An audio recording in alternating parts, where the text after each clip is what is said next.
स्तुतिभिस्सीदसादनं प्रणो देवी सरस्वती वाजेभिर्वाजिनीवती दीनामविद्र्यवतु गणेशाय नमः सरस्वत्यै नमः श्रीगुरुभ्यो नमः हरिः ओम् हरे राम राम राम हरे हरे हरे कृष्ण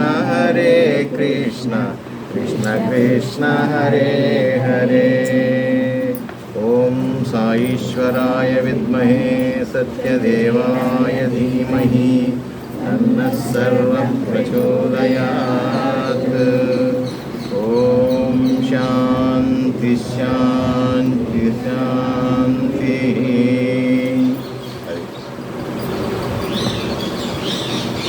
ఒక్కసారి రివ్యూ చేస్తూ మా ఫ్రెండ్ వచ్చాడు కాబట్టి ఒక ముందు కొంచెం వెనక్కి వెళ్దాం. ఇది నిజం చెప్పాలంటే ఒక ఇద్దరు అన్నదమ్ముల పిల్లల మధ్య పోట్లాట, ఆస్తి పంపకాలకు సంబంధించినటువంటి పోట్లాట. ఇటువైపు దుర్యోధనాదులు, ఇటువైపు పాండవులు, వీళ్ళ మధ్య ఆస్తి తగాలి. ఆ తల్లిదండ్రులు కరెక్ట్గా పంచటం అది దీన్ని బట్టి మనం కూడా నేర్చుకోవాలి. వాళ్ళు కనుక కరెక్ట్గా పంచి ఎవడదాడికే శుభ్రంగా పారికత్తులతో సహా పార్టీషన్ చేసేస్తే గొడవ ఉండేది కదా. ఎప్పుడు కూడా మనం కూడా కొన్ని బాధ్యతలు మావాడు చెప్పినట్టుగా ఎక్కడిదక్కడ వదిలించుకోవాలి. ఒక వయసు వచ్చేటప్పటికి వదిలించుకోవాలి. వాస్తవానికి మన వయసులో వచ్చేటప్పటికి ఏంటంటే ఒక్కోటి డిలీట్ చేస్తూ ఒక్కోటి ఎవరిదానికి అప్పచెప్పాలి. ఆ పని చేయలేకపోయాడు ధృతరాష్ట్రుడు. ధృతరాష్ట్రుడు ఆస్తి కాదు ఇది, వాస్తవంగా ఇది ఉమ్మడి ఆస్తి. పాండురాజుది ధృతరాష్ట్రుడిది కలిపి. చూసారా, పాండురాజు ఆకస్మిక మరణం చేత ఈ పెదనాన్నకి వచ్చింది ఈ పదవి. చూసారా, ఈ వచ్చిన తర్వాత ఎవరిదో వాళ్ళది డివైడ్ చేయాలి. సరే, ఉమ్మడిగా చాలా కాలం లాక్కొచ్చారు. ఇప్పుడు పిల్లలు పెరిగి వాళ్ళలో మనస్పర్ధలు ఏర్పడుతున్నప్పుడన్నా గమనించాలిగా. లేదు అంటే వాళ్ళని కంట్రోల్ చేయగల శక్తి అయినా నీ దగ్గర ఉండాలి కదా. దానికంటే మూలం మోహంతో నా పిల్లలకి ఎక్కువగా ఉండాలనే స్వార్థంలో కంట్రోల్ చేయగల శక్తి లేక కాదు. యుధిష్ఠిరుడు, ధృతరాష్ట్రుడు 1000 ఏనుగులు బలం కలిగినటువంటి వాడు. మీరు ఆఖరి ఒక అధ్యాయంలో చూస్తే ఇదంతా అయిపోయిన తర్వాత స్వామిని ఆలింగనం చేసుకుంటానికి వస్తే శ్రీకృష్ణుని ఆలింగనం చేసుకుని నలిపి చంపేద్దాం అనుకుంటాడు. ఒక బండరాయిని దోస్తాడు. అప్పుడు మీరు శ్రీకృష్ణ పాండవ యుద్ధంలో కూడా దోస్తాడు, చంపేయాలని. అంత బలవంతుడు ధృతరాష్ట్రుడు, కంట్రోల్ చేయలేకేం కాదు. కాకపోతే మోహం, అటాచ్మెంట్. నా పిల్లలే బాగుపడాలి, నా పిల్లలు చెప్పిందే ఏంటో, నా పిల్లలు చెప్పింది నాకు వినసొంపుగా ఉంటుంది, రీజనబుల్గా ఉంటుంది. చూసారా, క్లాసులో ఎన్ని అదవాశాలు వేసినా లేదమ్మా నాదేం తప్పు లేదమ్మా అని చెప్పి ఇంటికి వచ్చి పిల్లవాడు చెబితే మన పిల్లవాడిని సపోర్ట్ చేస్తాం. అక్కడికి వెళ్ళి ఎంక్వైరీ చేసి ఏది తప్పు ఏది ఒప్పు అని చేసేటటువంటి నిర్ణయాత్మక శక్తి కోల్పోతాం. దట్ ఈస్ కాల్డ్ మోహం. దాన్నే అటాచ్మెంట్ అంటారు. ఈ అటాచ్మెంట్ అనేటటువంటిదే మాయ. మాయ అంటే వేరే ఏం కాదు. ప్రతి దానిలోనూ మాయలో కూరిపోతున్నాం అంటే ఏంటంటే మనలో ఎంక్వైరీ శక్తి, విచారణ శక్తి కోల్పోవటమే మాయ. అంతకంటే ఏం లేదు. మాయ అంటే వేరే ఏమీ ఉండదు. చూసారా, ఆ జ్ఞానాన్ని పొదుపు పెట్టుకుని ఏది రియాలిటీ ఏదో ఆ రియాలిటీ వైపు నడవటం అనేటటువంటిది జ్ఞానం. అన్రియాలిటీ వైపు వెళ్ళటమే అజ్ఞానం, అంతకంటే ఏం లేదు. ఆ రకంగా ముందుకు వెళుతూ ఉన్న క్రమంలో వచ్చినటువంటి పోట్లాట సందర్భంగా ఏర్పడినటువంటి దాన్ని సప్రెస్ చేయాలని, దాన్ని అణిచివేయాలని ఎన్నో విధాలుగా ప్రయత్నం చేసి అన్ని రాయబారాలు అయిపోయి చివరికి కాన్బట్ పొజిషన్లో కత్తి దుయ్యవలసి వచ్చింది. అప్పటి వరకు శ్రీకృష్ణ భగవానుడు ప్రయత్నిస్తూనే ఉన్నాడు. స్వయంగా ఆయనంతటా ఆయనే వెళ్ళి రాయబారం చేసినా కూడా విననటువంటి పొజిషన్. చివరికి ఆయన్నే కట్టివేశాడు. దుర్యోధనుడు, నువ్వా మాకు చెప్పేది? ఆఫ్టర్ ఆల్ గోవులను కాసుకునేటటువంటి వాడు వారు మాకు చెప్పేది. కట్టివేయుడు శ్రీకృష్ణుడిని, ఇతనా మనకు రాయబారి, మేము రాజులం, మేము రాజ్యాలను వెళ్తున్నాం అని పొగరతో చేశాడు. అటువంటి కండిషన్ దాకా వచ్చిన తర్వాతకి దేవుడు ఊరుకుంటాడా? నయాన భయాన అనే 2 పద్ధతులు ఉన్నాయి. నచ్చ చెప్పాలి, కన్విన్స్ చెయ్యాలి. ఫ్యామిలీలో కూడా అంతే. ఏదైనా విషయం వచ్చినప్పుడు మ్యాక్సిమం అది కాదురా ఇది, ఇది కాదురా అది అని చెప్పి ఎంతకైనా సరే మనం కిందకి దిగి ఒక మెట్టు వాడిని కన్విన్స్ చేయాలి. ఇక లేదు అని అంటే అమ్మ ఏం చేస్తుంది? లాగి ఒకటి బీకి రిక్షా ఎక్కిస్తుందా లేదా? అది ఇంకా ఏడుపు మానట్లేదు, నేను వెళ్ళను, స్కూల్కి వెళ్ళను అని అన్నాడు. కాదు నాన్న బాగా అందరూ చదువుకున్నాను అన్నీ చెప్పింది. ఇలా రిక్షా వాడు వచ్చి టక కొడుతూ ఉంటాడు, ఇంకా వీడు నేను వెళ్ళని ఏడుతూ ఉంటాడు. అప్పుడు లాగి ఒకటి ఎండి కొడకండి అప్పుడే అట్ట చదువుకోబట్టి ఇక్కడ కూర్చోండి. అవునా కదా? అంటే నయానా భయానా ఈ 2 పద్ధతులు ఉన్నాయి. ఆ 2 పద్ధతులను పాటించాడు స్వామి. చూసారా, అటు హైభారం చేశాడు, చివరికి వినకపోతే ఏకలు తీసేయడానికి కూడా రెడీ. అది శ్రీకృష్ణ భగవానుడు. ఆయన మిగతా అవతారాలలాగా మెతక వైఖరి కాదు. ఆ పాపనాడు పోతారులని చూస్తూ ఊరికిన రకం కాదు ఆయన. ఎంతకాలం చూస్తాం? దేనికైనా ఒక హద్దు, ఒక వ్యవహారం ఉంటుందా?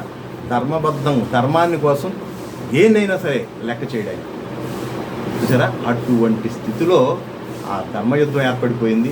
ఆ యుద్ధం వచ్చిన తర్వాత తీరా నా పార్టీ నువ్వు ఉంటావు, మన పల్లెటూరులో కొట్లాటలు తెలుసు కదా, మీ ఇంటి పార్టీ వాళ్ళంతా మన పక్కన ఉండాలి, ఆ ఇంటి పార్టీ వాళ్ళు వాళ్ళ పక్కన ఉంటున్నారని చెప్పి కొట్లాటలు రెడీ అయిపోయిన తర్వాత అటు ఇటు బిరిగేసుకుని కొట్టుకుంటానికి రెడీ అయినాక పంటచాలలో ఇవన్నీ మానవాళ్ళు అక్కడ వింజరంపాడులో రాత్రి సాయంత్రం 6ంటికి స్టార్ట్ చేసేవాళ్ళు కొట్లాటలు. ఆ రోజులు భయంకరంగా ఉండే 1970 తీరా ఎవడ తరపునైతే వచ్చామో వాడే వద్దురా, నేను వద్దు వాడితో గొడవ పడలేను, వాడే నా పెద్దన్న కొడుకు, వాడేమో నా తాత, నా ముత్తాత, నా వల్ల కాదులే, నేను వెళ్ళిపోతున్నానంటే మనం ఏం చేస్తాం? నీకే లేనప్పుడు మాకెందురా, నీ తరపున వచ్చాం కదా అని మనం కూడా వెళ్ళిపోతామా? అలాగే సేమ్ అర్జునుడు అన్నాడు, బావా నా వల్ల కాట్లా, ఎదురుగుండా ఉన్నటువంటి వాళ్ళందరినీ చూసి నేను వాళ్ళని చంపాలంటే వాళ్ళందరూ ఎవరు? నాకు స్వయాన మరి అన్నదమ్ములే కదా వాళ్ళంతా, నా పెదనాన్నే కదా ధృతరాష్ట్రుడి పిల్లలే కదా, నా తాతయ్య కదా భీష్ముడు, నా కృపాచార్యుడు, చూసారా నా గురువు గారు ఈయన, వీళ్ళందరినీ చంపమంటావేంటి? నాకు వద్దులే, ఈ రక్తపు నాకు వద్దు, నేను అడుగు తింటానులే అని అంటే మనమైతే టాటా అనేవాళ్ళం లేదా? అనేవాళ్ళమా? గ్యారంటీగా అంటాం. ఆడికి లేని మనకేంటి అనుకుంటామా? అలా గనక శ్రీకృష్ణుడు అనుకుంటే ఇవాళ భగవద్గీత పుట్టేది. ఇక్కడ ధర్మం గెలవాలి, నువ్వు నేను గెలవటం కాదు. ఆయన వాదన ఏంటంటే ధర్మం గెలవాలి. ఆనాడు ధర్మాన్ని గెలిపించడానికి యుద్ధం చేశాడు కాబట్టే ఇవాళ న్యాయము, ధర్మము, కోర్టులు, మున్సిపల్ కోర్టులు, జిల్లా కోర్టుల దగ్గర నుంచి హైకోర్టు వరకు ఏర్పడింది. లేకపోతే ఏమయ్యేది తెలుసా? ఎవడ బలవంతుడైతే వాడిదే రాజ్యం అయిపోయింది. ఆటవికమైనటువంటి పరిపాలనలకు వచ్చేది. అవునరా, ఆడు కొడుతుంటే పడు, లేకపోతే తిరగబడు, అంతే, 2 ఉండేవి. దీనికి ధర్మాలు, అధర్మాలు, న్యాయాలు, అన్యాయాలు, బాబు చూడండి న్యాయం చెప్పండి అంటాలు ఏమి ఉండేవి కాదు. ఆడు బలవంతుడు, పడాల్సిందే నువ్వు అనే తీర్పు వచ్చింది. దాని నుంచి తప్పించాడు ఈ లోకాన్ని. లేకపోతే నువ్వు నేను ఇలా బతికేవడం కాదు, మనకేదైనా అన్యాయం జరిగితే కోర్టుకు వెళ్ళే అవకాశం ఉండేది కాదు. చూసారా, ఎందుకు శ్రీకృష్ణ భగవానుడు, చాలామంది కొన్ని విమర్శలు ఉన్నాయి, ఆయన నుండి కూడా యుద్ధం ఎందుకు జరిపించాడు? యుద్ధం లేకుండా ఇన్ని లక్షల మంది చావకుండా ఆయన నివారించవచ్చు కదా అని ఏదో ప్రశ్నలన్నీ వేస్తారు ఆయన తెలియక. చూసారా, ఓం భూమ్ విష్ అన్నాడు అనుకోండి, అందరూ వాళ్ళ మెంటాలిటీస్ అన్నీ మారిపోయి ఈయన చెప్పినట్టు వినేవాళ్ళే. అలా కాదుగా, నీకు ఒక బుద్ధి ఇచ్చాడు, నీకు ఒక మనసు ఇచ్చాడు, నువ్వు మంచేదో చెడేదో పశుత్వం నుంచి మానవత్వంలోకి వచ్చావు కాబట్టి, మానవత్వంలో నుంచి దైవత్వంలోకి వెళ్ళే క్రమంలో ఉన్నావు కాబట్టి, మనిషిగా నువ్వు కనీస విచారణ చేయకోకుండా, ధర్మం ఏదో తెలియకోకుండా ప్రవర్తిస్తే ఎట్లా? లెసన్ చెప్పాలి కదా. అందుకని ఆయన మాయలు ప్రకటించలాగా అక్కడ ధర్మం ఏదైతే అటువైపునే నిలబడ్డాడు. అలా నిలబడినటువంటి యుద్ధంలో అనేక రకాలైన విషయాలు చెప్పుకుంటూ చివరికి అసలు నువ్వంటే ఎవరు, నీ శరీరం అంటే ఏంటి, నువ్వు ఇంతకాలం నువ్వేమనుకుంటున్నావు, నేనైనా మీరైనా ఎవరైనా సరే ఈ శరీరమే నేను అనుకుంటున్నాను. ఎవరు అబ్బాయి అంటే పలానా అబ్బాయి అంటాం, ఏంటంటే నీ పేరు చెప్తాం, నా ఊరు చెప్తాం, కానీ నేను వేరు, నా ఆత్మ వేరు అన్న సంగతి మనకు తెలియదు. ఇది మనం చాలాసార్లు అనుకున్నాగా, షర్టు నాదే కానీ షర్టు నేను కాదు, షర్టు నేను ఎలా అవుతాను కానీ షర్టు నాదే. అలాగే ఈ శరీరం నాదే కానీ శరీరం నేను కాదు.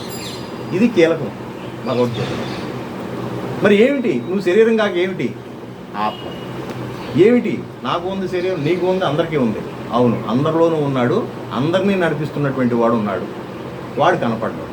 ఆ కంటికి కనపడినటువంటి వాడే ఆత్మ. అంటే ఫ్యాన్ కనపడుతుంది, ట్యూబ్లైట్ కనపడుతుంది, కరెంట్ కనపడుతుందా? ఆ కరెంటే ఆత్మ.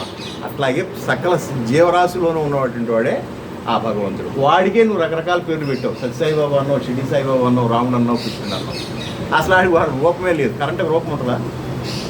ట్యూబ్లైట్కి రూపం ఉంది, ఫ్యాన్కి రూపం ఉంది, దాంతో తిరిగేటటువంటి ఏ వస్తువుకైనా రూపం ఉంది. అంటే ఈ చరాచర ప్రకృతి మొత్తానికి రూపమయంగా ఉంటుంది, నామమయంగా ఉంటుంది.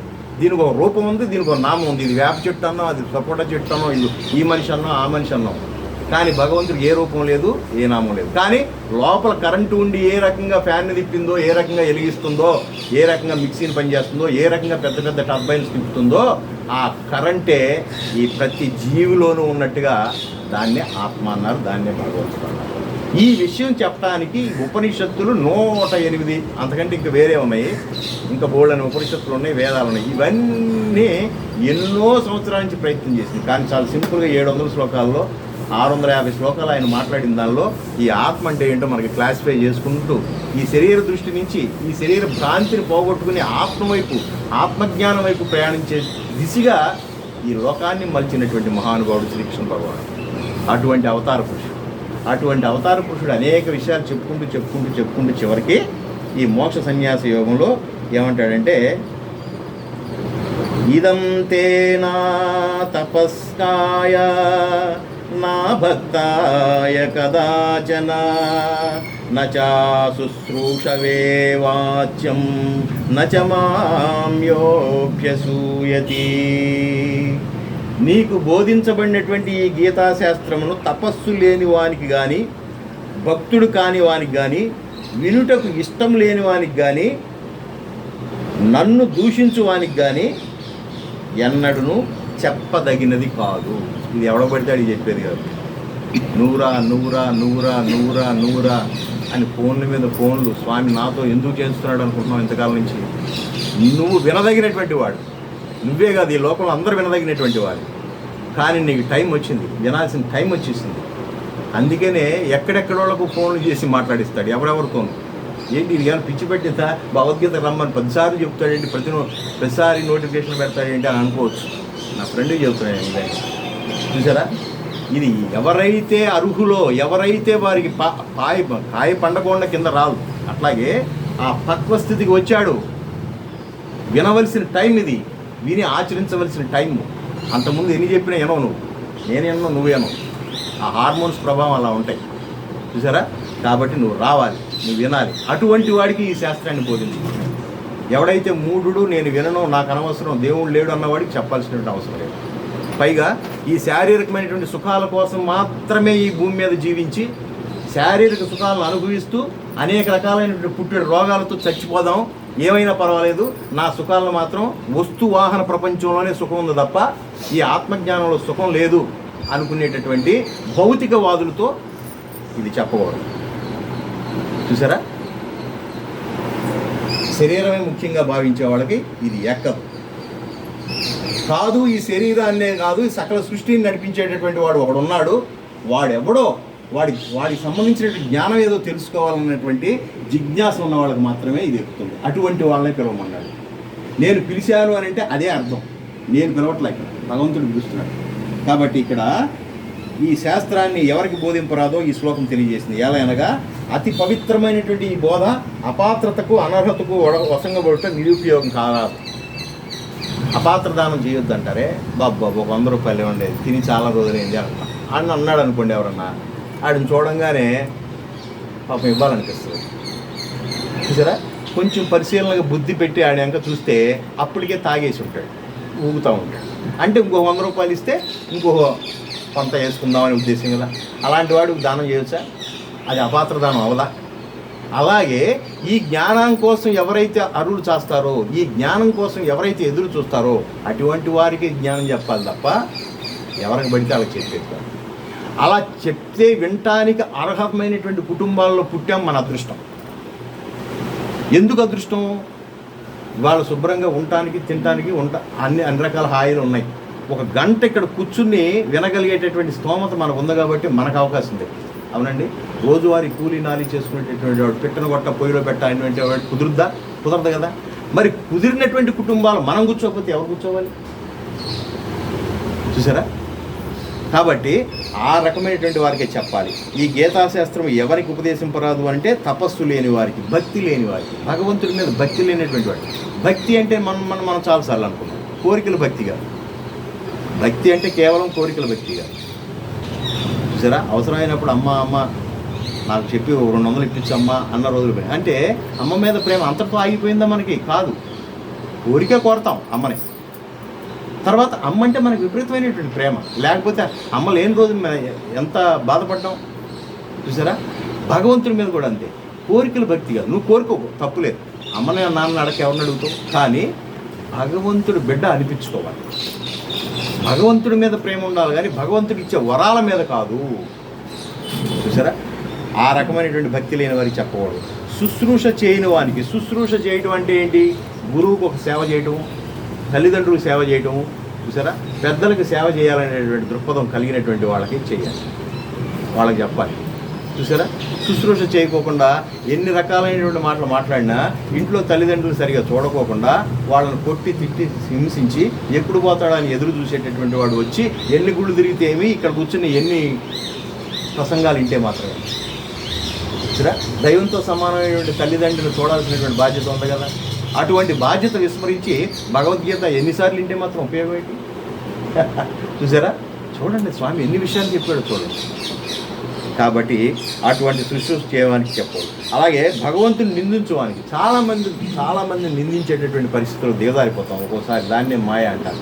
చూసారా, మన కర్మ ఫలితంగా కొన్ని పనులు కావు. అప్పుడు మన ఉదాహరణలు ఏమనుకున్నాం? గుంటాకోటలో మా ఫ్రెండ్కి ఒక 10 ఎకరాల పొలం ఉందండి. దాన్ని ఆనుకుని 5 ఎకరాల పొలం ఎవరో అమ్ముతానన్నారండి, డబ్బులు ఉన్నాయి, కొందాం అనుకున్నాడు. ఈ లోపల వేరే వాళ్ళు కొనేశారు. ఆ కొన్నోడి మీద కోపం, అమ్మినోడి మీద కోపం.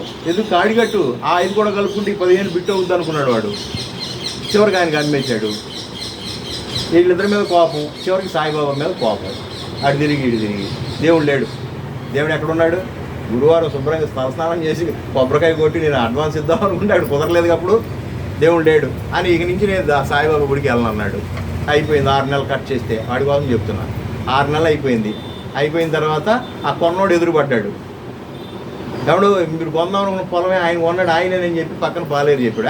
అర్థం నేను మాట్లాడు. ఎందుకని? నేను కొనాల్సింది వాడు కొన్నాడు కాబట్టి.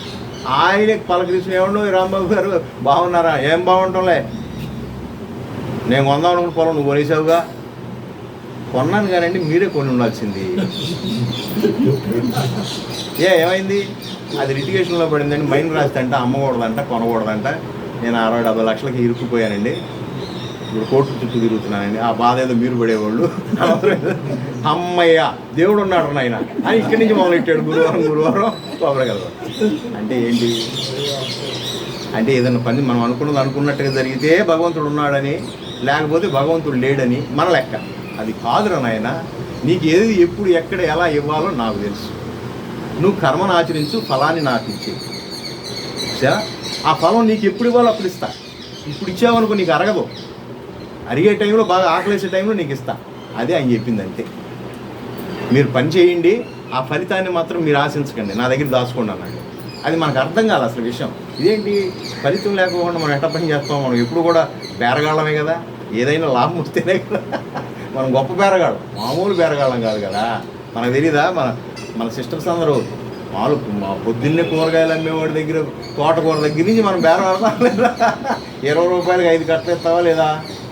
6 ఇందాక అమ్మాయి ఇచ్చెళ్ళింది, నువ్వు 7 కట్టలు ఇస్తానంటే నీ దగ్గర కొంట. ఇక్కడి నుంచి మిగిలినటువంటి బేరం దేవుడి దాకా వెళ్ళింది. వెంకటేశ్వర స్వామి గుడి దగ్గరికి వెళ్ళి, నీ కిరీటం చేయిస్తా, నాకు ఆ మైండ్ రాయి, ఆ బొగ్గుగనులు రాయి, లేకపోతే ఆ కాంట్రాక్ట్ ఇప్పించు. ఆ రేంజ్లో వాళ్ళు కోరుకుంటాం, మన రేంజ్లో మనం కోరుకుంటాం. మనం అంతం బేరగాదు.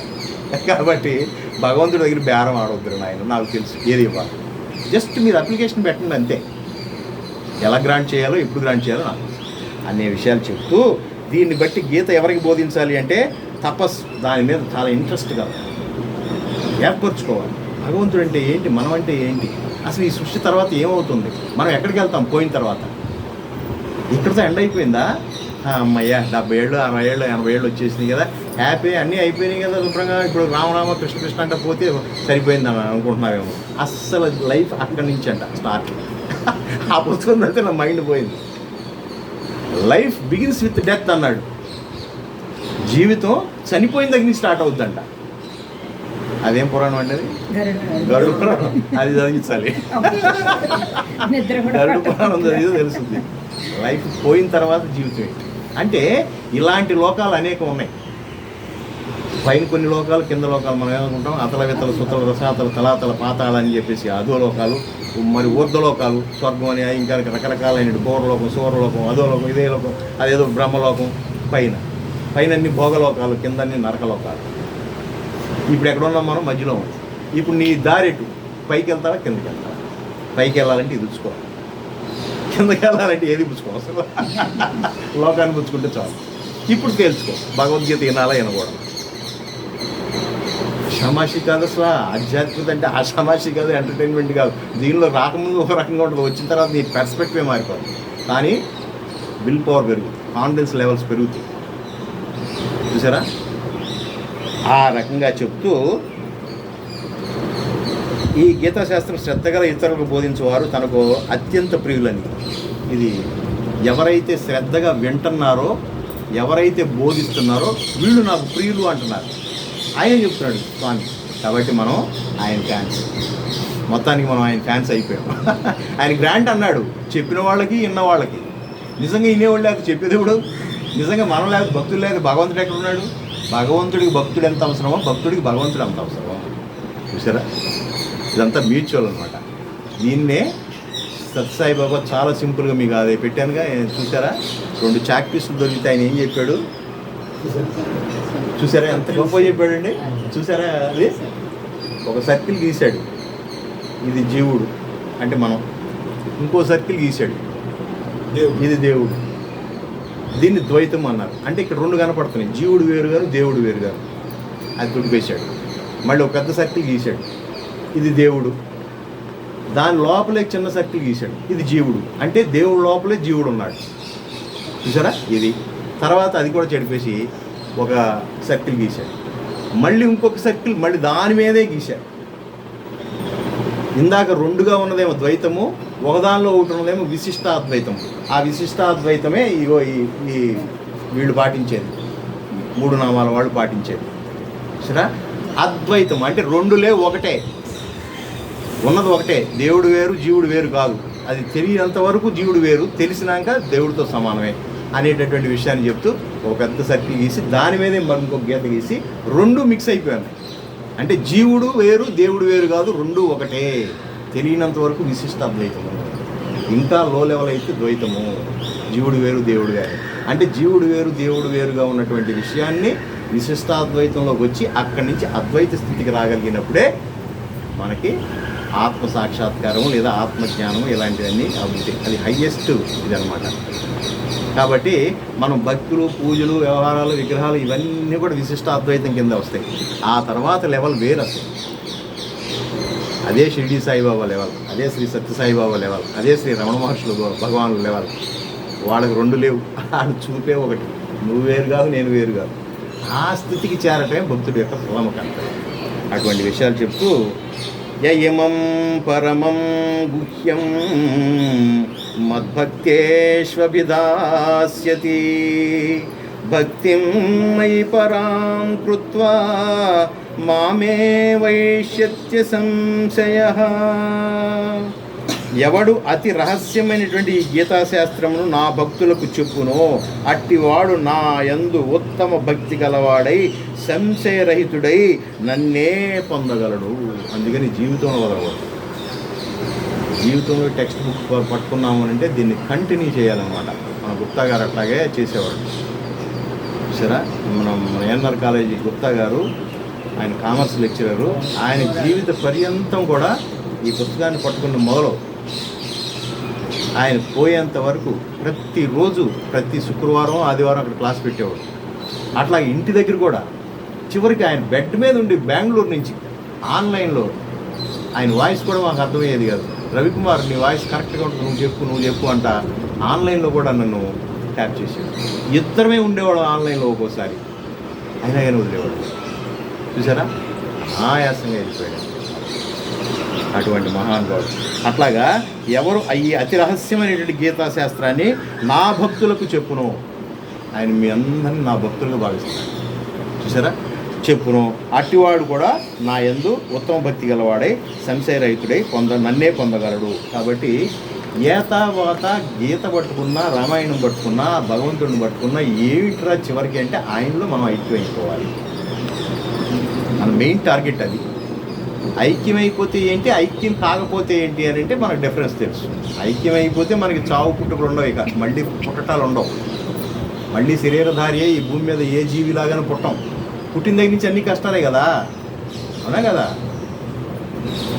పుట్టటం గిట్టటం అనేటటువంటి చట్టాల నుంచి తప్పించుకుని ఆయనలో ఐక్యమైపోతే ఆయన అంతటమే కదా, మనం కూడా దేవుడు అయిపోతాం కదా. దానికి ఉదాహరణ కూడా మనం చెప్పుకున్నాం. మన ఇంట్లో నీళ్ళు తీసుకెళ్ళి సముద్రంలోకి వస్తే ఏమైంది, మన నీళ్ళు కూడా సముద్రం అయిపోయిందా లేదా. అలాగే ఈ జీవుడు దేవుళ్ళు ఐక్యమయ్యేంత వరకు కూడా దీనివల్ల అనేటటువంటి విషయాన్ని చెప్తూ, ఈ గీతాశాస్త్రం ఏంటిదంటే ఇది పరమ రహస్యమైనటువంటి సీక్రెట్. అందరికీ చెప్పరు, ముఖ్యులకే చెప్తారు. కాబట్టి ఈయన మనకు చెప్తున్నాడు అని అంటే మనం ముఖ్యం ఆయన దృష్టిలో.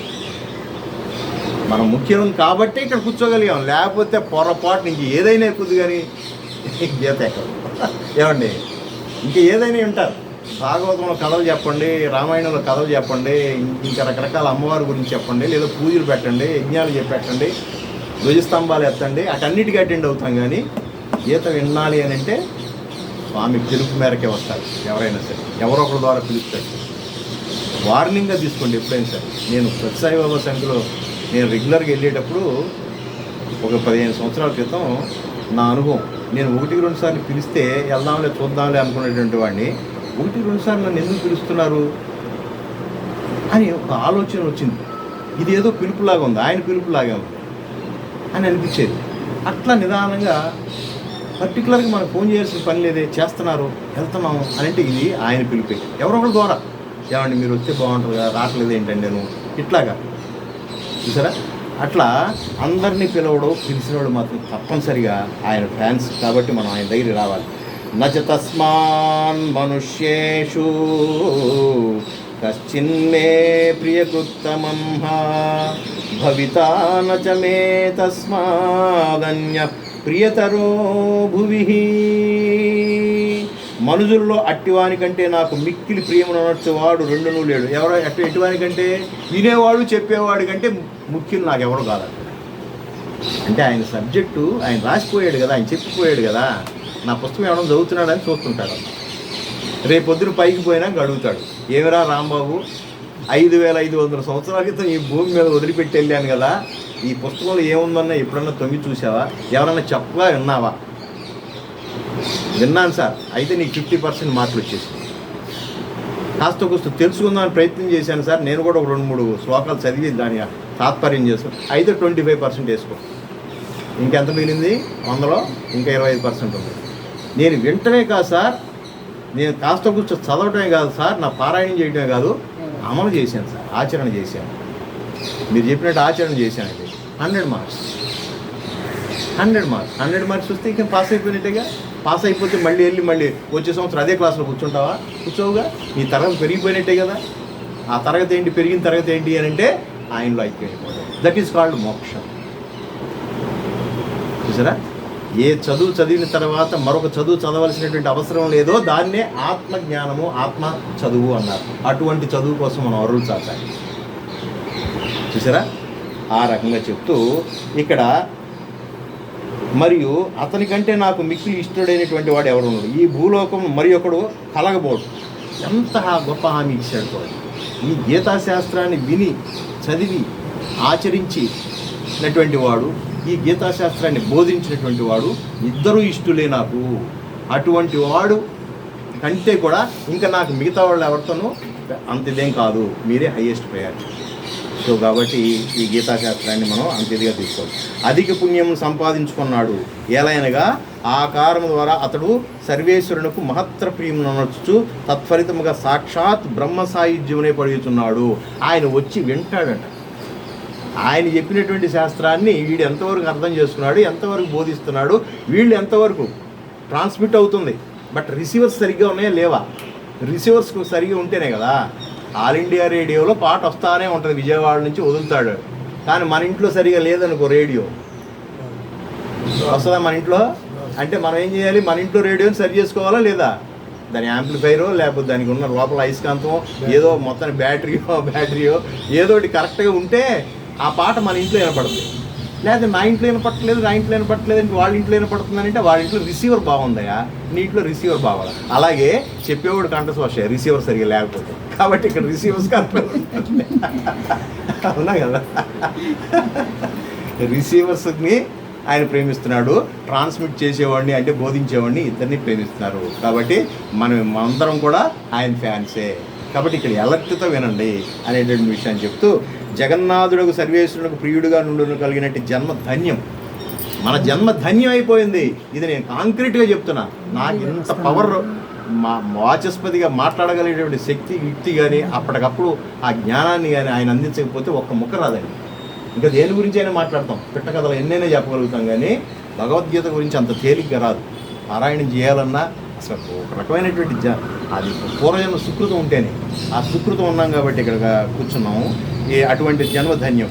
అట్టి భగవత్ ప్రియత్వమే జీవిత పరమావధి. కావున ప్రతివారును గీతా తత్వమును తాము చక్కగా అనుభూతి నోచుకుంటూ ఇతరులకును దాన్ని బోధించడానికి ప్రయత్నం చేస్తూ ఈ విధంగా తాను తరించి ఇతరులను కూడా తరింపజేసి తద్వారా భగవంతునికి అతి ప్రియముగా నుండినట్లు సౌభాగ్యం ఉందుము అనేటటువంటి విషయాన్ని మనకు చెప్తూ, ఈ ప్రపంచంలో భగవంతునికి మిక్కిలి ప్రియమనొచ్చు వారు ఎవరు అంటే, భగవంతునికి మిక్కిలి ఇష్టడు ఎవరు అంటే గీతాతత్వమును భగవద్భక్తులకు బోధిస్తూ ఉండేటటువంటి వాడు. కాబట్టి మనం ఉన్న విషయాన్ని, తెలుసుకున్నటువంటి విషయాన్ని మన లెవెల్లో మనకి ఇంకొకరికి చెప్పాలి.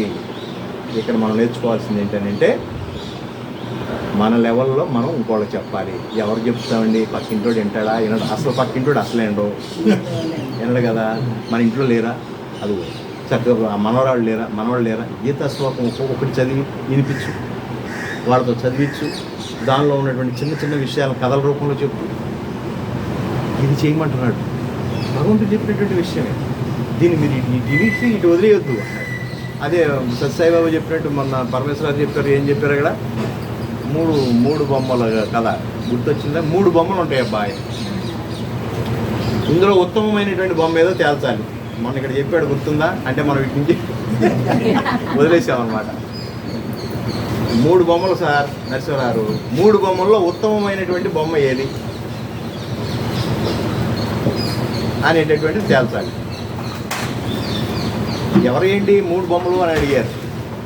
ఈ 3 బొమ్మలు భక్తులే అండి, వీళ్ళంతా 3 భక్తులే. అయితే తేల్చేస్తానండి. ఎవరు తెలుస్తారు? నేను తెలుస్తానండి. 3 బొమ్మలు పట్టుకున్నాడు, ఓ బొమ్మ తీశాడు. సార్ నాకు ఈ బొమ్మ ఏ బొమ్మ ఉత్తమమైందో తేల్చాలంటే నాకు ఒక చిన్న ఇన్స్ట్రుమెంట్ కావాలి అండి. ఏం కావాలి నీకు? ఒక చిన్న సైకిల్ షో లాంటిది కావాలండి అన్నాడు. అట్నా, సరే సైకిల్ షో అంటే ఇవ్వండియా. ఏం చేస్తాడని అందరూ చూస్తున్నారు. ఈ బొమ్మ ఈ చెవులో నుంచి ఇటు పొడిచాడు, కరెక్ట్గా ఈ చెవులో నుంచి ఇటు వచ్చేసి, ఇది పనికిరాదండి అన్నాడు. పనికిరాదా? ఏంటి అది పనికిరాదండి. ఇంకో బొమ్మ తీసుకున్నాడు. ఆ బొమ్మ చెవులో నుంచి పొడిస్తే ఆ మెరికి తిరిగి నోట్లో నుంచి వచ్చింది. ఇది కొంతవరకు పర్వాలేదండి అన్నాడు. 3వ బొమ్మ, దాన్ని చెవులోంచి ఆ సైకిల్ షో పొడిస్తే అది మెల్లిగా అడిదిరిగి బొమ్మ చేతిలోకి వచ్చింది. ఇది ఉత్తమమైనటువంటి బొమ్మ. ఏంటో దీని అర్థం ఏంటనంటే, ఇక్కడున్న భక్తులు కూడా అంతేనండి. ఎక్కడికి నేసి ఇటు వదిలేసేదేమో మొట్టమొదటి రకం. అది అట్టాగు పనికిరాదు, ఆయనకి పనికిరాదు, ఎవరికి పనికిరాదు, చెప్పేవాడికి పనికిరాదు, వినేవాడికి పనికిరాదు. రెండోది ఏంటంటే, కనీసం గుర్తు పెట్టుకుని మళ్ళీ ఈ మాటలు ఇంటికి వెళ్ళి కనీసం చర్చించుకుంటున్నాడు. దట్ ఈస్ కాల్డ్ మననం అంటారు. ఇక్కడ శ్రవణం అయిపోయిన తర్వాత, ఆ గేట్ దాటిన తర్వాత ఇటు నుంచి ఇటైనా పోగొట్టుకోకుండా ఇంటికి తీసుకెళ్ళాడు. మొత్తానికి క్యారీ చేశాడు. ఇంటికి తీసుకెళ్ళి ఇవాళ ఏం జరిగిందంటే అని భార్యతోనో లేకపోతే మనవరాళ్ళతోనో మనవలతోనో దాన్ని మననం చేసుకున్నాడు, లేదా తన మనసులో మననం చేసుకున్నాడు. అంటే ఇటు నుంచి పొడిచినటువంటి శుభ ఏమైంది, నోట్లోంచి వచ్చింది.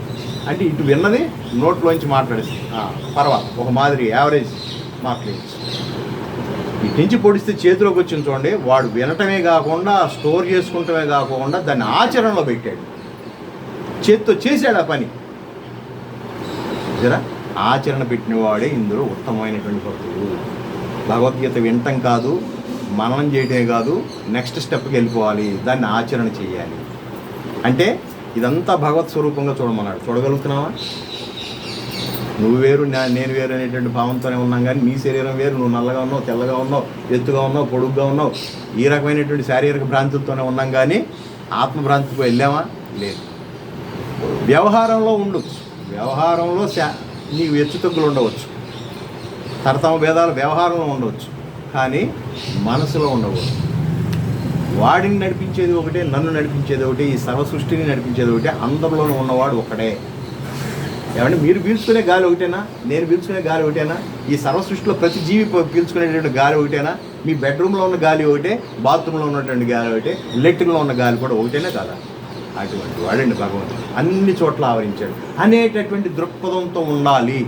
ఉన్నప్పుడు నీకు ఈర్ష్య ద్వేషాలు ఎక్కడి నుంచి వస్తాయి? అహంకారాలు ఎక్కడి నుంచి వస్తాయి? వ్యవహారంలో ఉంటాయి. వ్యవహారంలో తాత్కాలికమే. ఉదాహరణకి నువ్వు నేను అందరం ఒకటే అన్నామని చెప్పేసి పెళ్లి సంబంధాలు అట్లా ఉండలేంగా. పెళ్లి సంబంధాలు వచ్చి నీ కూతురు చేయాలంటే మనవాడు, మనకు సంబంధించినటువంటి వాడు, మనకు సంబంధించిన కులంలో ఉన్నటువంటి వాడు, మనకు తగ్గవాడిని చూసుకుంటామా? వ్యవహారంలో ఉండవచ్చు, మనసులో ఉండకూడదు. దీన్ని బ్యాలెన్స్ చేసుకోగలరు. ఆధ్యాత్మికత అంటే ఆషామాషిగా ఏదో ఒక పక్క ఒరిగిపోవటం కాదు. చాలామంది తెలియక నువ్వు నేను ఒకటే అంటున్నారు, అసలు సర్వ సృష్టి అంతా ఒకటే అంటున్నారని చెప్పి ఆడకి మగకి తేడానే లేదని చెప్పేసి మద్రాసులో ఉన్నటువంటి ఆశ్రమం పేరేంటండి? కలి అవతారం. కల్కి అవతారంలో కింద మీద పడి ఆడ మగ తేడా లేదని చెప్పేసి రాంగ్ నోషన్కి వెళ్ళి చివరికి అక్రమ సంబంధాల వరకు వెళ్ళిపోయారు. అలాగే ఒకప్పుడు రజనీష్ కూడా ఆ పెట్టినటువంటి సిద్ధాంతం చాలామందికి అర్థం కాక వాళ్ళు కూడా అట్టాగే ఫెయిల్ అయిపోయారు. ఓషో రజనీష్ ఆయన పేరు, ఓషో అంటారు. రజనీష్ మొట్టమొదట ఆయన ఒక జైన్ కుటుంబంలో పుట్టాడు. గుజరాత్లో ఒక జైన్ కుటుంబంలో పుట్టి, మార్వాడి కుటుంబంలో పుట్టి ప్రపంచాన్ని శాసించే స్థితికి వెళ్ళాడు. మంచి ఆత్మజ్ఞానం కలిగినటువంటి వాడు. కానీ ఆయన దగ్గర ఉన్నటువంటి శిష్యుడికి సరైనటువంటి ట్రాన్స్ఫర్మేషను వెళ్ళాల. ఇప్పుడు మనం చెప్పినట్టుగా అందరిలో ఉన్నది ఆత్మే, నీకు నాకు ఎటువంటి భేదం లేదు అన్నప్పుడు నీకు నాకు భేదం లేదుగా. ఇక అప్పుడు వాయా వరుసను మర్చిపోయి లింగ భేదాలు కూడా మర్చిపోయి ప్రవర్తించడం మొదలుపెట్టాడు. దాన్ని ఆయన ఎంత ఖండించినా చివరికి కంట్రోల్ చేయలేకపోయాడు. అందుకని భగవాన్ శ్రీ సత్యసాయి బాబా ఎక్కడ కూడా వ్యవహారంలో మాత్రం పురుషులే స్త్రీలే. మీరు చూడండి, ఎక్కడైనా ఒక పక్క కూర్చోబెడతాడు, అసలు వీళ్ళ కలవనీయుడు. చూసారా? చాలా ఆధ్యాత్మికలు ఈ క్రమశిక్షణ ఉండాలి. ఎంత లేదన్నా ప్రకృతి మాయలో మనం మోసపోతూ ఉంటాం, ఆ అట్రాక్షన్కి గురవుతాం. ఇది చాలా కత్తి మీద సాము. చాలా అద్వైతులు దామంట పడిపోయేది ఇక్కడే. చూసారా? ఈ అట్రాక్షన్కి లోన్ అవ్వకూడదు. చూసారా? కానీ ఇది అవసరమే. సృష్టి జరగాలంటే అట్రాక్షన్ కావాల్సిందే. ఇది ఇక్కడ ఉన్నటువంటి సీక్రెట్. చూసారా? పుంలింగం స్త్రీలింగం మీద ఆ అట్రాక్షన్ లేకపోతే సృష్టి జరగదు. సృష్టిని డెవలప్ చేయడానికి పెట్టాడు, అంతవరకే దాన్ని. చూసారా? ఎంత చాలా లోతైన సబ్జెక్ట్ అండి. కాబట్టి అటువంటి విషయాలు చెప్తూ గీతాతత్వం భగవద్భక్తులకు బోధించేవాడు అతనికంటే మిక్కిలి ప్రియుడు భగవంతుడికి వేరొకడు ఉండునా అంటే భూత భవిష్యత్తు వర్తమానములందు ఎవ్వడో ఉండడని చెప్తున్నాడు. గీత వినేవాడు, చెప్పేవాడు నాకు చాలా ముఖ్యుడు. ఇటువంటి వాడు ముందు కానీ తర్వాత కానీ ఎవడో నాకు దొరకడు. అటువంటి వాడు ఎవడైనా ఉన్నాడు అని అంటే వాడు నావాడే అని చెప్పేసి ఆయన స్టాంప్ వేసి మరీ చెప్తున్నాడు. కాబట్టి అద్వేష్యతే చయమం ధర్మ్యం సంవాదమావయో జ్ఞానయజ్ఞేన తేనా ఇష్టస్యామితి మే మతిః. ఎవడు ధర్మయుక్తమైనటువంటి మన ఇరువురి ఈ సంభాషణను అధ్యయనం చేయవాడో అట్టి వాని జ్ఞానయజ్ఞం చేత నేను ఆరాధింపబడినవాడుగా అగుచున్నాను. చూసారా? ఆయనకి ఆరాధన అంటే మనం ఇంతకాలం ఏమనుకున్నాం? ఆయన ముందు ఏదో ఒక దీపారాధన వెలిగించి ఆయనకి ఏదో దండేసి ఏదో కొబ్బరికాయ కొట్టేసి, చూసారా, మనకు నోటికి వచ్చిన పాటలన్నీ కృష్ణారామ గోవింద అనేసి మనం పాడేసుకుని అదే భక్తి అనుకున్నాం. ఆయన ఏమంటున్నాడు తెలుసా? నన్ను ఆరాధించడం అంటే నేను చెప్పినటువంటి ఈ గీతా శాస్త్రాన్ని ఒక చోట కూర్చుని చర్చించుకుంటమే నాకు ఆరాధన. ఇప్పుడు మనమంతా ఏం చేస్తున్నాం? ఆయన్ని ఆరాధిస్తున్నాం. ఇందులో కొబ్బరికాయలతో పని లేదు, ఏ పూలతోనూ పని లేదు, ఏ పటాలతోనూ పని లేదు. గీతాశాస్త్రాన్ని ఆయన్ని తలుచుకుని బోధించుకుంటూ చర్చించుకుంటూ ఉండటమే ఆయనకి ఆరాధనగా పరిగణిస్తున్నాడు. ఆయన మనం ప్రతి వారం ఈ పని చేస్తున్నాం అన్నమాట. మనకు తెలియదు, మామూలుగా జరిపేసుకుంటున్నాం. చూసారా? ఆయన చెప్పినటువంటి విషయం. కాబట్టి ఇక్కడ ఇంకో మాట అంటాడు, ధర్మ్యం అంటే చెప్పటం వల్ల గీతాశాస్త్రం ధర్మ మార్గం నుండి తొలగినదయ్యు సాక్షాత్తు ధర్మస్వరూపమేమని విదితమవుతున్నది. ధర్మక్షేత్రాన్ని ధర్మశబ్దంతోనే గీత ప్రారంభమవుతుంది. ఈ సందర్భంలో గమనించవచ్చు. కాబట్టి మొట్టమొదటి శ్లోకం ఏంటండి? ధర్మక్షేత్రే కురుక్షేత్రే. అంటే ధర్మ అనేటటువంటి పదంతో స్టార్ట్ అయింది, చివరికి ధర్మ అనే పదంతో ముగిస్తాడు. అందుకని చెప్తున్నాడు ఆయన. చూసారా, ఇటువంటి ధర్మాన్ని వదలకోకుండా ఉండేటటువంటిది గీతాశాస్త్రం. గీతాశాస్త్రం పట్టుకుంటే నీకేం వస్తుంది అంటే పుణ్యం వస్తుందా అంటే అవన్నీ పక్కన పెట్టి, పుణ్యం పాపం అనేటటువంటి గీతాశాస్త్రం పట్టుకుంటే రాదు, చదివితే రాదు, చదివినందువల్ల కూడా రాదు, ఆచరించడం వల్ల నీకు ఏదైనా పుణ్యం వస్తుంది. చూసారా, పాప పుణ్యాలన్నీ మన చేతిలోనే ఉన్నాయి, గీతలో కాదు ఉన్నాం. పాప పుణ్యాలన్నీ మన చేతిలోనే ఉన్నాయి అంటే ఏంటి దాని అర్థం? మనం చేసే పనుల్లోనే పాప పుణ్యాలు దాగి ఉన్నాయని భగవాన్ శ్రీ సత్యసాయిబాబా చెప్పినట్టుగా పాప పుణ్యాలు వేరుగా లేవు, పాపం ఒక చోట పుణ్యం ఒక చోట వేరుగా లేవు. ఆ రెండు నీ చేతిలోనే ఉంది, నువ్వు చేసేటటువంటి పని బట్టే ఉంది. నువ్వు ఈ చేత్తో దానం చేసావు పుణ్యం, ఈ చేత్తో లాగి లెంపకాయ కొట్టావు, ఆడు ఏడుస్తే వెళ్ళిపోయాడు, అది పాపం. అది నువ్వు చేసిన పనికి గీతాశాస్త్రానికి కానీ దేవుడికి అంటగడతావేంటి? దేవుడికి సంబంధం లేదు, పాప పుణ్యాలతో దేవుడికి సంబంధం లేదు, మనం చేసేటటువంటి పనుల వల్లనే వస్తుంది. కాబట్టి నువ్వు ఏ పని చేస్తున్నావు అది నీకు కీడా మేలా అని నిర్ణయించుకోవాల్సింది మనమే. దిస్ ఇస్ కాల్డ్ ఎంక్వైరీ అంటారు దీన్ని, విచారణ శక్తి. మనకు కేవలం సనాతన ధర్మంలోనే ఉంది ఇటువంటి విచారణ చేసేటటువంటి తత్వం. కాబట్టి ఎంత చెప్పినా కూడా నా చేతిలో ఏమి లేదు, మొత్తం మీ చేతిలో ఉంది. పాప పుణ్యాలు పోగేసుకునేటటువంటి స్థితి మీ దగ్గరే ఉన్నది. ఎందుకు? మీకు సరిపడేటువంటి బుద్ధిని ఇచ్చా, జ్ఞానాన్ని ఇచ్చా, భవిష్యత్తు తెలుసు, పూర్వం తెలుసు, ముందు తెలుసు, ఇప్పుడున్నది తెలుసు, అన్నీ తెలుసు. ఇంత ఇంటెలిజెన్స్ ఉన్నటువంటి వాడికి పాప పుణ్యాలు కూడా నేను స్పూన్తో పెట్టాలా? ఏది తింటే మంచిదో ఏది తినకూడదో నీకు తెలిసినప్పుడు మళ్ళీ నేనే అందించాలా? అందుకని పాప పుణ్యాలు నేను తీసుకుంటాను. పాప పుణ్యాలు మీరు చేసే కర్మలోనే దాగి ఉన్నది. కాకపోతే అది చేస్తే తప్పు అనే స్ఫురణ మాత్రం కలగజేస్తాను, అది ఆయన చేసేది. జస్ట్ గైడెన్స్ ఇస్తాడు అంతే. దేవుడు అన్నీ మోయుడు అని అనుకుంటున్నారేమో. 100 కొబ్బరికాయలు కొట్టేసి పొరుగు దండాలు పెట్టేస్తే మనం ఇంతకుముందు చేసినవన్నీ హెరైజ్ చేసేస్తాడు, శుభ్రం తుడిచేస్తాడు అనుకుంటున్నారు. నో నో నో, అట్లా ఏముండదు. ఇక ముందు నువ్వు చేయబోయేదానికి స్ఫురణ ఇస్తాడు. అరే బాబు, మొన్నగా తిన్నావు, తినకూడదంటే తిన్నావు, 400 వచ్చింది కదా షుగర్, ఇక తినమా అని బుద్ధిని ఇస్తాడు. ఇంకా అప్పుడు కూడా వినకపోతే కోమలో తీసుకెళ్తాడు. కాబట్టి అన్నీ దేవుడు ఉన్నాడు, అంతా ఆయనే చూసుకుంటున్నాడని మెల్లిగా మనకు కావాల్సిన పనులన్నీ మనం చేసేస్తూ మనకు కావాలి తినాలి అని తినేసేసి ఆయన నాకేం చేయలేదంటే ఎట కుదురుతుంది? కాబట్టి పాప పుణ్యాలన్నీ నీ చేతిలో ఉన్నాయి, కర్మ ఫలితంగా వస్తాయి. కాబట్టి మరి నీ డ్యూటీ ఏంటా అంటే ఐఎమ్ వాచింగ్, సీసీ కెమెరా లాగా చూస్తూ ఉంటాడు, రికార్డ్ చేసుకుంటూ ఉంటాడు. చూసారా, ఆయన పటం ముందు చాలా చాలా జాగ్రత్తగా ఒదిగి కూర్చుకున్నా అసలు నీ మనసులో ఏముందో ఆయనకి తెలుసు కదా. భగవాన్ శ్రీ సత్యసాయిబాబా దగ్గరికి వచ్చి ఆయన ఆ మనసులో ఏదో అనుకున్నాడు, ఈయన పెద్ద ఇదా ఏంటో చూద్దాంలే అని. ఈయనకి అన్నీ తెలుస్తాయా? కాలజ్ఞానుడే ఏంటి, ఈయనకి అన్నీ తెలుస్తాయా? అమెరికా నుంచి వచ్చినటువంటి భక్తుడు, ఇండియన్ స్నేహితుడితో కలిసి వచ్చాడు. ఆశ్రమానికి ససేమిరా రాను, నీ సత్యసాయిబాబా నేను నమ్మను, నేను బెంగళూరు స్టార్ హోటల్లోనే ఉంటా, నువ్వు వెళ్ళిరా. అక్కడికి అంతా 180 కిలోమీటర్లేగా ఆ కార్లు, బ్రహ్మాండ కార్లు, BMW, ఆడి కార్లు. చూసారా, గంటన్నరలో తొక్కితే వెళ్తావు వస్తావు, నేను మాత్రం ఆశ్రమానికి రాను అని అన్నాడు. ఎవరు? అమెరికా భక్తుడు. ఎవరితో? ఇండియన్ స్నేహితుడితో. వాళ్ళిద్దరు కలిసి అమెరికా నుంచి వచ్చారు. రారా బాబు, వచ్చావుగా మా దేశం, మా గురువు గారిని చూద్దు కానీ రారా బాబు అని అంటే, లేదు నేను రాను. సర్లే నేను వెళ్తున్నానులే, జాగ్రత్తగా ఉండు అని ఫ్రెండ్ వెళ్ళిపోయాడు, పుట్టపర్తి వెళ్ళిపోయాడు బెంగళూరు నుంచి. చక్కగా ఆయన అన్నీ అరేంజ్ చేస్తున్నాడు. ఇటు పక్కన చక్కగా చిప్స్, ఇటు పక్కన వేరుశనగ గుళ్ళు, ఇటు పక్కన ఇంకో కాజు, కావాల్సిన ఐటమ్స్ అన్నీ పెట్టుకున్నాడు. చక్కగా డ్రింక్ పోసుకున్నాడు. ఆయనకి చీట్స్ కొట్టేటటువంటి అలవాటు, ఎవరు కొట్టాలో తెలియదు. ఆ ఎదురుగుండా సత్యసాయిబాబా ఫోటో ఈ భక్తుడే అక్కడ పెట్టుకున్నాడు, వీళ్ళ ఫ్రెండే. సత్యసాయిబాబా ఆయన చూపించి చీట్స్ ఆయన కూడా చక్కగా మందు వేసుకుని శుభ్రంగా ముక్క తినేసి హ్యాపీగా పడుకున్నాడు. ఇట్లా జరుగుతుంది రోజు. వారం రోజులు అయిపోయింది. ఇక ఇండియా నుంచి అమెరికా వెళ్ళిపోయే రోజు, ఇక రేపు వెళ్ళిపోతాం అనగా ఈ ఇండియన్ భక్తుడు అంటున్నాడు, ఒరే ఫ్రెండు, మా ఇండియా చూడటానికి వచ్చావు కదా, మా గురువుగా నాకు రోజు ఒక్కరోజు చూడరా, ఒక్కరోజు చూడు. వస్తాను కానీ నేను నమస్కారం పెట్టను, మంచిదే రా. అక్కడికి వచ్చిన తర్వాత 2 చేతులతో దండాలు పెట్టాలో, ఈ పొరుగు దండాలు నాకు కుదరవు. నా ప్రభు అయినటువంటి యేసు ప్రభునే నేను పూజిస్తాను తప్ప అన్యమైనటువంటి వాడిని పూజించను. ఓకే రా, ఏం పర్వాలేదురా అని చెప్పి చివరికి బెంగళూరు నుంచి పుట్టపర్తి ఆశ్రమంలోకి వచ్చారు. పొద్దున్నే స్వామి 6:07 ఆయన చక్కగా మెల్లిగా నడుచుకుంటూ ఆ యజుర్ మందిరంలో నుంచి కులవంత హాల్లోకి వస్తూ ఆ చక్కటి వాతావరణం, ఒకసారి రాంబాబుని తీసుకెళ్తాను, ఆ వాతావరణం అద్భుతమైనటువంటి వాతావరణం. హ్యాపీగా ఆ భక్తులు కూర్చున్న తోటకి వచ్చాడు స్వామి.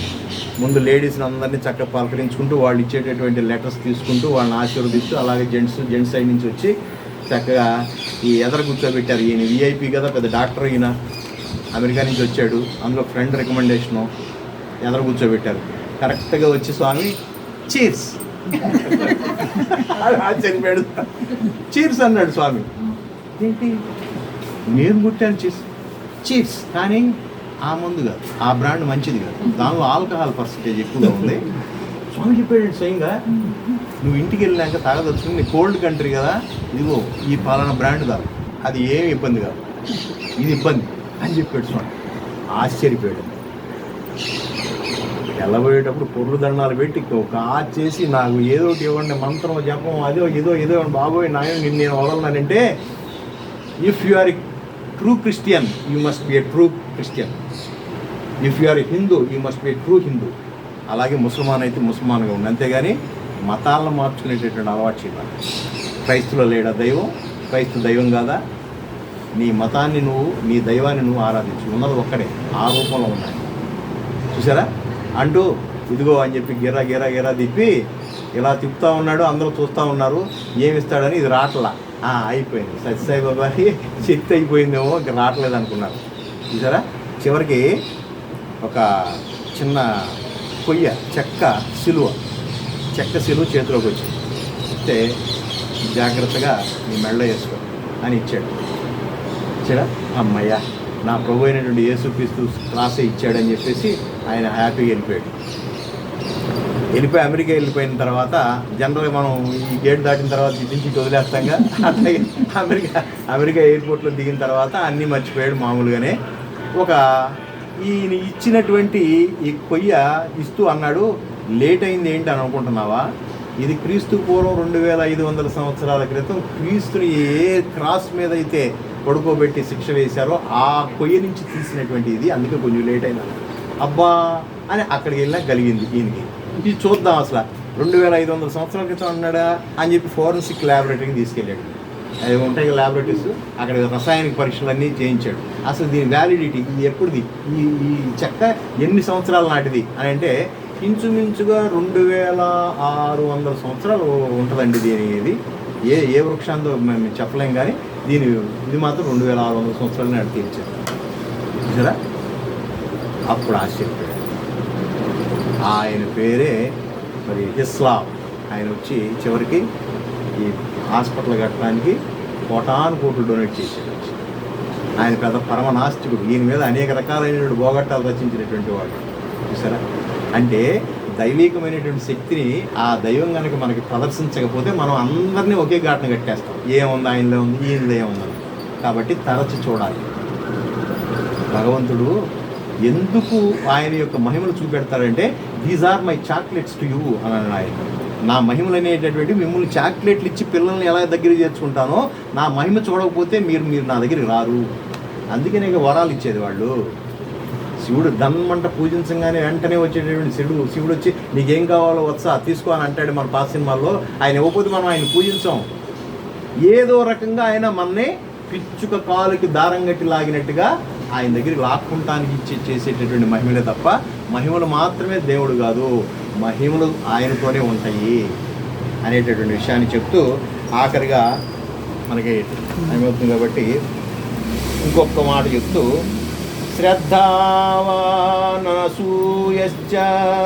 శృణుయాదపి యో నరః సోపి ముక్త శుభాన్ లోకాన్ ప్రాప్నుయాత్ పుణ్యకర్మణాం. ఇక్కడ ఏమంటాడంటే, ఏ మనుజుడు శ్రద్ధతో కూడిన వాడును అసూయ లేనివాడు అయి ఈ గీతాశాస్త్రమును వినునో అట్టివాడును పాప విముక్తుడై పుణ్యకార్యములను చేసిన వారి యొక్క పుణ్యలోకంలోకే పొందును. ఏంటంటే గీత వినటంలో కూడా అసూయ ఉందా? చూసారా, ఒక రేంజ్కి వెళ్ళిన వాళ్ళు ఎట్లా ఉంటారంటే, ఒక స్థాయి దాటినటువంటి వాళ్ళు, ఇదంతా కూడా కాస్త జ్ఞానం ఉన్న వాళ్ళకే ఉంటుంది ఈ తెగులు. ఈ అహంకారాలు కూడా కొద్ది జ్ఞానం, మిడిమిడి జ్ఞానం, కొద్ది జ్ఞానం రాగానే వాడేంటి నాకు చెప్పేది, వీడేంటి నాకు చెప్పేది అనేటటువంటి స్థితి వెళ్ళిపోతారు. దట్ ఈస్ కాల్డ్ అసూయ. గీతాశాస్త్రాన్ని మనం ఎంత ఇదిగా మనం చదివినా మనం ఎప్పుడు ఇలా ప్రజెంట్ చేయలేదే. బొడ్డాడు వీడు చెప్పేస్తున్నాడు, మనం వెళ్ళి అక్కడ కూర్చున్నాం అనుకో, వాడిని మనం పెంచేసిన వాళ్ళు అవుతామా? అందుకని వెళ్ళకూడదు. ఆయన బిగదీసి కూర్చున్నాడు అనుకోండి, వాడికి ఆ జ్ఞానం అందదు, ఆ అసూయతో కుళ్ళిపోతుంది. ఏ శాస్త్రాన్ని, ఈ శాస్త్రమే కాదు ఏదైనా సరే, ఒక కొట్టు పెట్టాడు, సంపాదిస్తున్నాడు, బ్రహ్మాండంగా వ్యాపారం చేస్తున్నాడు, నోరు తీసి సరే నాయన నిన్నగా మొన్న పెట్టావు, ఎంత అమ్ముతున్నారు, ఇది ఎక్కడి నుంచి తెస్తున్న సరుకు అని అడగటానికి ఇది ఏమైనా అభిజాత్యమా? ఎందుకు నీకు అలాగా? వెళ్ళిపోయి అడుగుతాం లేదా? అడిగేసేసి గబగబా ఎక్కడ తెస్తున్నావు, ఢిల్లీ నుంచి తెస్తున్నావా, ఓ అక్కడ కాన్పూర్ నుంచి తెస్తున్నావా, బొబ్బలి తక్కువ రేట్లు తెస్తున్నావే అంటే కొనుగోలులోనే లాభం చూసుకుని చక్కగా తెస్తాం. ఓ మేము అనవసరంగా విజయవాడలో కొంటాం, విజయవాడలో రేట్లు ఎక్కువ, కాన్పూర్లో తక్కువ. సో ఈ బండి ఎక్కితే ఆ బండికి వెళ్ళిపోయి కాన్పూర్ నుంచి తక్కువ రేటుకి తెస్తే మనకి కుదురుతుంది. అంటే ఎట్లా తెలిసింది? ఇది అడగబట్టే కదా. వ్యాపార లావాదేవీల్లో అయితే అడుగుతావు, ఎంక్వైరీ చేస్తావు. ఒక కారు కొనాలంటే 100 మందిని అడుగుతావా లేదా? ఒక ఇల్లు కొనాలంటే 100 మందిని అడుగుతావా లేదా? ఒక వ్యాపారం స్టార్ట్ చేయాలంటే 100 మందిని అడుగుతావా? కానీ గీతాశాస్త్రం ఎవడన్నా చెప్తుంటే నువ్వు ఎందుకు కూర్చోలేకపోతున్నావు? అంటే లో క్యాడరు అప్పుడే తెలుసుకున్నవాడు, తెలుసుకుందాం అనుకున్నవాడు కూర్చుంటారు, కానీ కాస్త కూస్తూ తెలుసున్నవాడు నాకు తెలుసులే ఇవన్నీ అని అంటాడు. నాకు తెలుసులే ఇవన్నీ అని చెప్పి వెళ్ళిపోయి ఇంట్లో పడుకుని ఉన్నటువంటి జ్ఞానాన్ని పోగొట్టుకునే వాళ్ళు కూడా ఉన్నారు. అమ్మవారి గోదా దానిలో కూడా వస్తుంది. ఒక గోపిక ఇలాగే ఏం చెప్తుందంటే, మాకు ఇవన్నీ తెలుసు, మేము ఇంతకు ముందే చేసాం, ఈ వ్రతాలన్నీ నోములన్నీ మేము ముందుగానే చేసాం. ఆహా అట్లాగా అమ్మవారు అంటుంది, చేసావు కాబట్టి నువ్వు రావద్దు అని అనలా. అయితే నువ్వే ముఖ్యురాలు అమ్మ, అయితే నువ్వే మమ్మల్ని అందరినీ పొద్దున్నే లేపాలి. చూసారా, అది ఎన్నో పాసులు నాకైతే గుర్తులేదు, కానీ అమ్మ ఏమంటుంది, నువ్వే వచ్చి మమ్మల్ని అందరినీ లేపి ఆలయానికి తీసుకెళ్ళాలి అని అంటే, అలాగే అని చెప్పి లేగదా అమ్మాయి. లేకపోతే వెళ్ళి అప్పుడు గోదాదేవి పొద్దున్నే పాటలు పాడదు. నిన్నేమో ఎన్నో బేరాలు పలికావు, ఎన్నో మాటలు చెప్పావు, మిమ్మల్ని అందరినీ లేపుతాను, నాకు అన్నీ తెలుసు అన్నావు. ఇట్లా తెలుసు తెలుసు తెలుసు అనుకుంటూనే తెలియని స్థితికి వెళ్ళిపోతారు. చూసారా, అందుకని గీతాశాస్త్రం ఎవరు చెప్తున్నా కూడా, ఎంత పండితుడైనా కూడా, చిన్న బుడ్డవాడు చెప్తున్నా కూడా ఇని కూర్చొని వినమంటున్నాడు స్వామి. ఎక్కడో చోట ఒక పాయింట్, కొత్త పాయింట్ అయినా దొరుకుద్ది. ఇది నిర్దిష్టంగా ఇలాగే అని ఎవరు ఊహించలేరు. ఎవరు మనసుకు తోచింది వాడు. ఈ మహానుభావుడు మనకు తెలుగువాడు కాబట్టి మనకు తెలుగు అర్థమయ్యేటటువంటి భాషలో రాశాడు. దీన్ని హిందీ వాళ్ళు రాస్తే వాళ్ళ పర్స్పెక్టివ్లో వేరుగా ఉంటుంది. దీన్ని శంకరాచార్యులు భాషను చదివితే ఇంకా లోతైనటువంటి ఆత్మజ్ఞానం, అది మనం అందుకోలేం కాబట్టి అది మనం పట్టుకోవాలి. అసలు మూల గ్రంథం వ్యాసుల వారు రచించినటువంటి దాన్ని తీస్తే ఇంకా రా మెటీరియల్. దీన్ని రిఫైన్ చేసి ఎంతోమంది మహానుభావులు ఇలాంటి వాళ్ళు గీతాశాస్త్రాన్ని తర్జుమా చేసి మనకు అందుబాటులో తీసుకొచ్చారు. చూసారా, కాబట్టి తప్పనిసరిగా మీరు ఎంత చదువురాని వాడైనా ఈ గీతా గ్రంథంలో అధ్యయనం చేయలేడు కదా. మరి అతడు తరించుట ఎట్లు అని అంటే దీనికి కూడా ఉపాయం చెప్పాడు. మరి చదువు రాదండి మాకు, మేము చదవలేమండి, మరి మేము దీన్ని పట్టుకుంటాం ఎలా, దీన్ని అర్థం చేసుకుంటాం ఎలా? చదువు రావడం అంటే అది అక్షర జ్ఞానం లేదని కాదు, అక్షరాలు వచ్చు, దాని లోపల ఉన్నటువంటి ఎసెన్స్ ఏంటి, దాన్ని ఎలా విడమర్చి చెప్పుకోవాలి అనేటువంటిది తెలియకపోవచ్చు. అప్పుడు అంటాడు ఆయన, శ్రద్ధ ఉండాలి, అసూయ ఉండకూడదు. ఇతరేంటి మనకి చెప్పేది అనేటటువంటి పాయింట్ లేకోకుండా, అసూయ లేకుండా శ్రద్ధ కలిగి కూర్చుంటే ఈ గీతాశాస్త్రాన్ని నేను మీకు స్వయంగా బోధిస్తాను. త్రూ మీడియం ఎవరో ఒకళ్ళని పెట్టి బోధిస్తాడు. అంటే ఇక్కడ ఎంతకాలం చెప్పింది ఎవర్రా అని అంటే రవికుమార్ కాదు, ఆయన చెప్పేసాడు. రవికుమార్ ఈజ్ ఏ ట్యాప్లోంచి నీళ్ళు వస్తాయి. ట్యాప్ నుంచి వస్తున్నాయా? ఓవర్ హెడ్ ఉంటేనే కదా ట్యాప్ నుంచి వచ్చింది. ఓవర్ హెడ్ ఆయన. కాబట్టి బోధకులందరూ విర్రవేయకూడదు. ఎవరికైనా 4 మాటలు వచ్చినాయి ఏంటంటే విర్రవీగేటటువంటి క్వశ్చన్. మీరంతా కూడా ట్యాప్స్ లాంటి వాళ్ళు, ఓవర్ హెడ్ లాంటి వాడు నేను, అంతే కదా. ఓవర్ హెడ్లో ట్యాంకులో నీళ్ళు లేకపోతే ట్యాప్ నుంచి వస్తాయండి? ఇన్ని మాటలు ఇన్ని రకాలుగా వస్తున్నాయి అని అంటే ఆయన కృప కదా, అదే ఆయన చెప్తాడు. ఈ మాట నేను ఎప్పుడు, అసలు ఈ శ్లోకం నేను ఎప్పుడు ఇంత చివరిలాగా ఎప్పుడు చదవాలి గీత, ఎప్పటి నుంచో అంటూనే ఉన్నా ఈ మాట. అది నాకు ఇప్పుడు క్లియర్గా అర్థమవుతుంది. అంటే మన అహంకారాన్ని చంపేస్తాడు. పొరపాటును కూడా అహంకారం కానీ అసూయ కానీ గీతాశాస్త్రం పట్టుకున్నప్పుడు మనకు ఉండకూడదు. చూసారా, అటువంటి విషయాల్లో. కాబట్టి నా ఈ బోధనే నీ అజ్ఞానం, ఆ జ్ఞానం అంటే భ్రమని తొలగిస్తుందయా అని శ్రీకృష్ణమూర్తి అర్జునుడికి చెప్తూ